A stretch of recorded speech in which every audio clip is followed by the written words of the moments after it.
Hello everyone, this is Hamdan from CX Labs. It's a pleasure to have with me Mark Archis, who's a partner and a friend in CX. He's the leader of CX EA in UAE, as I'm sure. We have worked together in multiple projects, some of them which I paid, and I'm happy about it, and some of them which already are working together in either here or in UAE. Mark, welcome to Saudi again. It's Thank a you very pleasure to much. have you with us. Always a pleasure to come over here. It's Thank easier you. to get into Saudi than getting into Dubai at the moment, so very well done. No.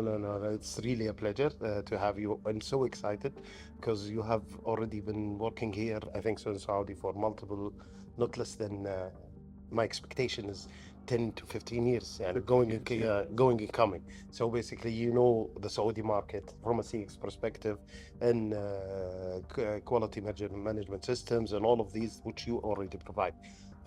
Just to ensure that he is one of the even educators in one of the universities in the UAE, and I think so you left him now, if I'm correct. Right. Yes, and and also you already wrote two books, co-writer with for in CX and quality management system. I'm sure. MashaAllah, yani a person that I as much as I meet, as much as I learn a lot in this field. Let me يعني take this chance. I was by chance in an interview or basically with one of the CEOs of a CX platform, which is related to listening tools. So they are getting so excited to really improve their CX platform from a perspective that they have technology which depends on machine learning and AI that it will support all the companies who use this platform to give them the opportunity to even don't utilize or use a consultant. So why? Because they say this platform will help you that you ask, because it grabs all the data that you have and feedback and all of that and gives you the answers and what you need to do, and it's your decision as a user to either take it or not. So the question arises here to me personally, because this is what we are doing, is that why do I need a consultant for on CX? I challenged him at that day, but we didn't finalize it, so I'm continuing to challenge him on the phone now. So this will be a present for him to hear it from you. So please tell me. Probably let me throw some salt into the wound out here. As any good consultant, we always answer in three. So there's three different ways to answer this. The first one is, it depends on how good the consultant actually is. And quite frankly, there are a lot of not so good consultants in the market. And therefore, a lot of IT systems are, in fact, better than some of the consultants you will find in the market. But that is mostly for the low end of the market. If you have a really good consultant, then number two, the IT cannot be as good as a good consultant, because consultants are the ones that ask the questions that IT then will answer. IT can only answer questions if the right question was asked in the first place. Which then is really the third point. Consultants are not there to dive through data or to kind of like do correlation analysis and all that stuff. What we're there for, good consultants, are there to find out what are the causations. To ask the question first is, why are things happening in the first place, or what is the hypothesis behind it? Why should we actually do certain things, and which direction do we actually want to go? And then we can use technology to help us identify what data points support or not support that decision. So the way how we approach it from our firm, from KCA Consultants, is that we actually take a strategic approach to it. So we're not actually doing CX for CX sake, because CX needs to have a return on investment. And the only way how to establish a return on investment is if it's aligned with the corporate strategy, with the direction that the organization actually wants to go. So my answer really would be is, technology fails in most situations because the companies don't even know in which direction they want to go. So it's like you can buy a great car, you can buy a Ferrari, but if you want to go into the desert, the Ferrari is the absolute wrong tool. Yes. What we as consultants do, as good consultants, is to first identify, do you want to go to the desert? Do you want to go for like the weekly shopping to the supermarket? Or do you want to go onto a racetrack? And then we can help identifying what is the right technology, what are the right ways behind it. But it's not only technology, it's the processes, it's the integration into quality management, it's the integration into the business model, identifying who are your good customers and not so good customers. Oh. Why are they good and not good? Can you make the not so good customers better from a profitability standpoint? Mhm. Are you maybe doing all your customer experience and all your wonderful improvements for your worst customers? One example I like to give, so in the financial sector, Oh. who is a better customer? Someone that is fresh out of university and is in their first job, maybe as a trainee or intern or something, or a 45-year-old with family, several children, has a car, wants to buy a house, wants to do travel and so on. Which customer is more profitable for a bank? And I think everyone would understand or agree it's the 45-year-old. Oh. Now, what is the 45-year-old looking in interaction? Is the 45-year-old going for an app? Or is the 45-year-old looking for human interaction, for telephone, for omni-channel integration, and so on? So I always hear then the argument from the companies coming back saying, yeah, but we need apps, we need all that new technology because the student is the customer of the future. It's like, yeah, but as a company, you have to report your profitability, your return on investment now, not in 10 years. And in 10 years, who knows if you're still there, if the technology is still there, maybe something else needs to be done. Basically, yeah. So basically, يعني, the strategical approach of it, if we take the example that you have highlighted, is that 100% to understand where do you want to reach in 5 years. Correct. So you will know the customer, which is the persona and the journey. You build after that journey mapping of it and Correct. build correctly the needs of this customer to have him with you. Correct. Yeah, so that goes to exactly how you translate it to marketing, how you approach, how you talk to the customer, how you do that, how you build your processes, and all of that. So this is how it integrates together. So Absolutely. so the first step is that relating this to your strategical approach, how you want to. Where do you want to be? Where do you want to be? What customers do you need for that? Which customers do you want to go after? Then you define not only from a demographic, but also from a psychographic standpoint. How do the people feel? What are they looking for? What ticks them? What is making them happy? What makes them unhappy? How do they use your products? How should they use your products? So with that, you build the personas. And once you know a persona, you need to understand what is the emotional setting that they're coming to you. Are they in distress? You don't go to the bank because you love your bank. You go there because you're in financial distress, because you need a loan, or you have money available and you're happy and you want to put it to the side. So you're looking for safety, you're looking for long-term investments and aspects like that. So you need to understand what's the emotional state. Then you need to define what is the scenario in which the customer is coming. Does he have a lot of time? Is he under time pressure? Is he maybe just seeing you as a byproduct to something else? And once you know that, you can decide what the customer wants to achieve, which is the job to be done, JTBD. And once you know all those 4 points, then you can start building the journey through the eyes of the customer, outside in looking, what really needs to get done. And that will determine what channels the customer will use, what technologies, what is he looking for, what are the emotional aspects, does he need human interaction, does he need escalation capabilities, is he happy with what you're doing? And then at the end, you can measure that with technology. But first you need to build it based on the customer needs. Unfortunately, a lot of organizations, this is what I saw, is that they have the technology before they're doing everything Absolutely. else. This is where I'm not saying they're failing, they're having a challenge. They're having a challenge is that, okay, now I'm facing some problems, now I'm facing some issues. For sure, you're facing some problems because you saw it from your eyes, what exactly technology are fitting for you. You didn't see it what are fitting. One of the things that I was discussing in that area is that when we were discussing with him or in the group, why do I need a consultant, is that I was saying, look, no company has the same culture. So you will never come to a system asking him, he will give you an answer, just an answer which he got from a piece of paper.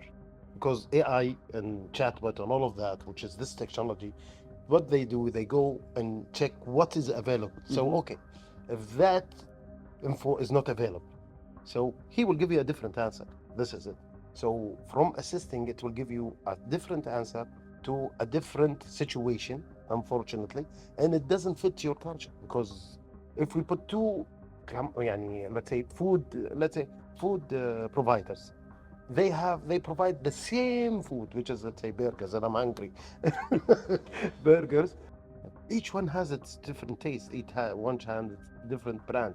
So each one has its different, like, as I say, guest experience. So each one is about speed, maybe Yeah, like a fast food yes, store. yeah, exactly. The other one is about the experience, and you smell and you sit in the restaurant Exactly. and you have, like, the surrounding, maybe even some shows that are going on, 100%. whatever it would be. So as an organization, you need to understand what you're going for. Yes. And you mentioned, for example, that companies very often buy the technology first without understanding which direction they want to go. And again, that goes back to bad consultants, because consultants get paid for finishing projects. And a strategy to implement is much tougher and usually takes a little bit longer and much more effort than just doing a tactical implementation. If customer asks for it, give it to them. And if they have the money to burn, let them burn the money. Consultants are then not held accountable for the results, which means that they go for easy things that are easy to implement. And that, at the moment, unfortunately, is technology. So not asking the question of the strategy, because they say, well, if the customer asked, he should know better. And that's where, again, a lot of the consulting firms nowadays fail, because they equalize customer experience to digital or only technology. And that's not the case. It's one of the aspects, but it's much more important to understand the strategic and the psychological aspect with your customer. You're in business not to provide a technology, you're in business to make customers happy. And if you don't understand your customers, if you don't know your customers, how are you supposed to do that? Yes, 100% I agree. And this is what I see in the coming few years, that let's take it from the Gulf region, especially as I am speaking as a Saudi, and what I'm seeing in the Saudi market. What the experience that we are seeing, and you have highlighted that it's really changing from month to month whenever you visit. People are improving, the citizens even are getting opened to new different ways of working with the experience that they are providing here in the market.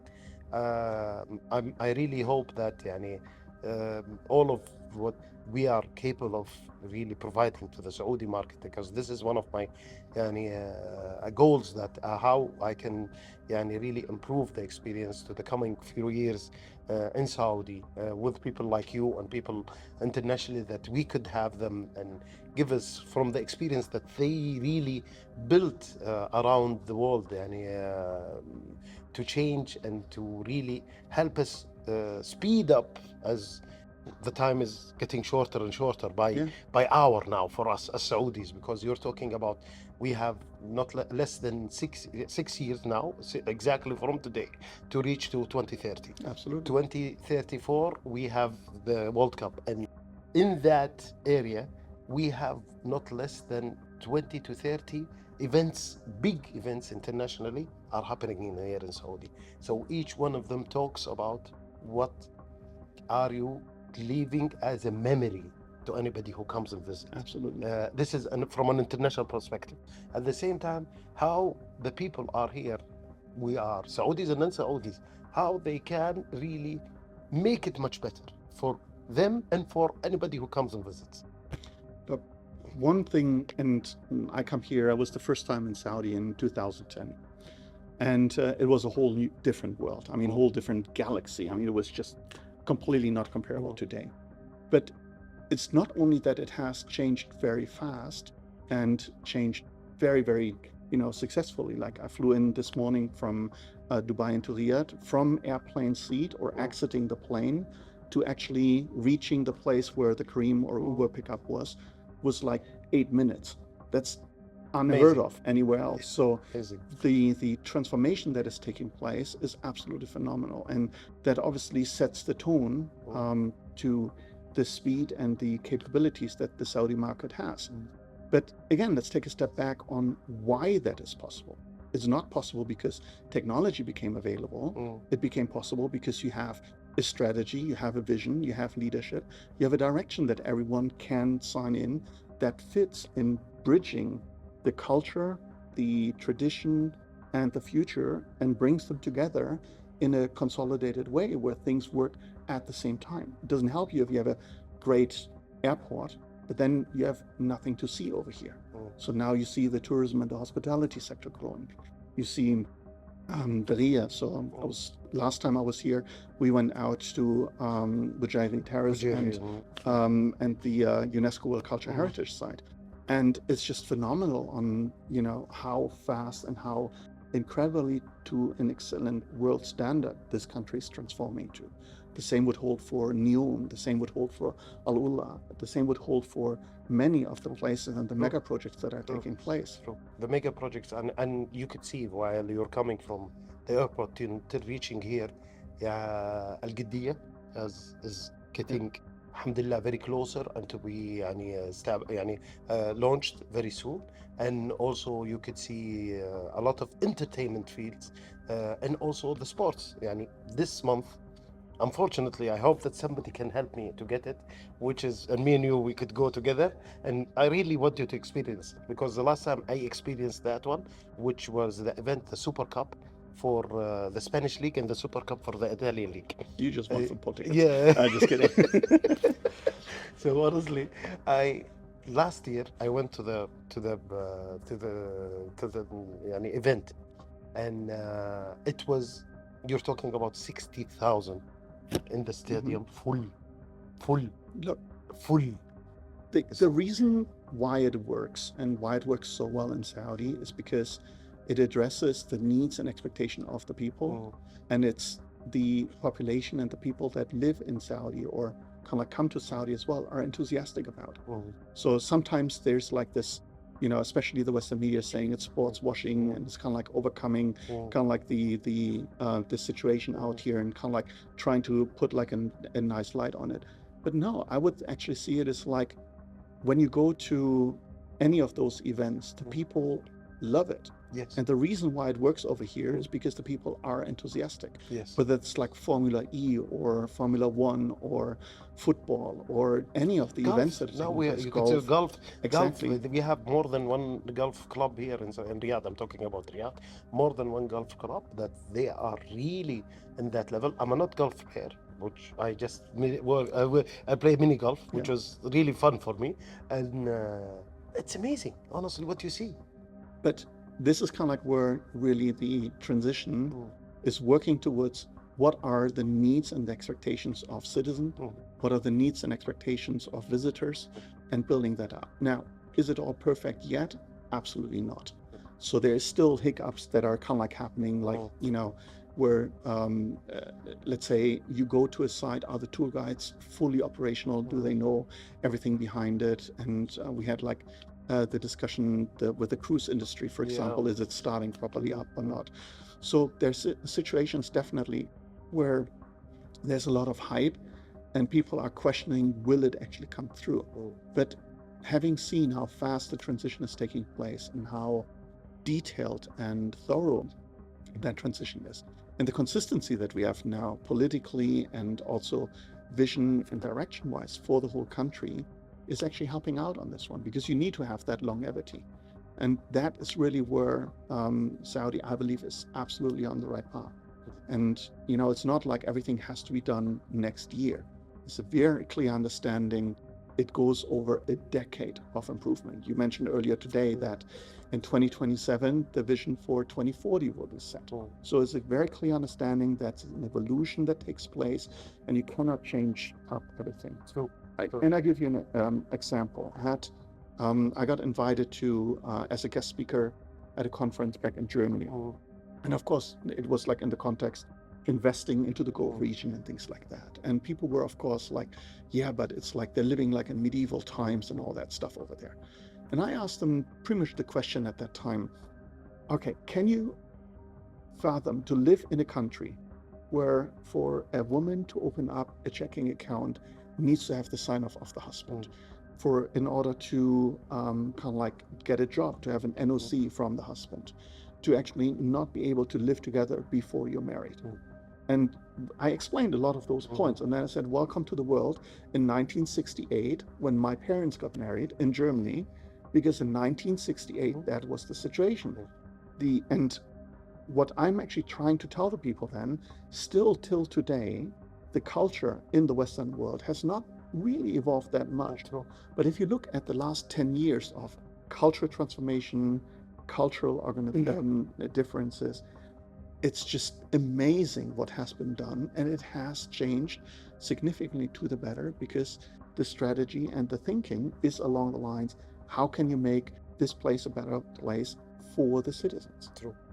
And that is why it's so achievable also, because people believe in it and people work towards it. Yes. Regardless who you talk about, everyone is aligned and is willing to not only sacrifice, but work towards and come together and work together for Vision 2030. And then it will also be for Vision 2040, for everything that actually comes up. And that's where leadership, long-term thinking, understanding who your popular is, what is the population, what is the persona behind it, what are the needs and expectations, what are the things, the jobs to be done, what needs to be accomplished, and work towards that. And that's nothing else than actually, instead of customer experience, it's citizen experience. It's the same concepts behind it. And guess what? Technology cannot solve that. Yes. It's the strategy part that exactly. really 100%. organizes everything. Technology is It's important. it's a capability. It's an enabler. It gives you enabler. It's an enabler. But you will not understand how to enable a thing until you know where are you going? What is actually to be enabled? Exactly. What exactly you need to be enabled? Are they the people? Are they the process? Are they what exactly? I mean, where are the hiccups? And now you can, because it will not stay the same. So you need to all the time to be improving and doing, basically reprocessing or re-engineering and all of that. So that comes behind, that comes where this is truly important. Mark, as usual, thank you very much. Anytime. And a beautiful snack, as we say, with you. And I promise you, Mark will be here for more than once, and we will start speaking even in our second session, which I hope that we could, and without naming, the expertise of what challenges when he was doing some projects, and that will help us a lot to understand where either in the entertainment or in the financial sector or all either. Get questions from the audience, and more than happy to do like a QA session or specific parts behind it. It will be a pleasure, and I'm sure that everyone would love to have that session. Thank you very much, and wishing you a good trip in Riyadh. And already enjoying it. Yeah, inshallah, and hope you came in the best weather. and wishing you all the best. Thank you very much. Give my blessing to the family. Thank you very much. Thank you. Thank you, everyone. This was Walid Al-Hamdan from CX. Bye. Assalamu alaikum.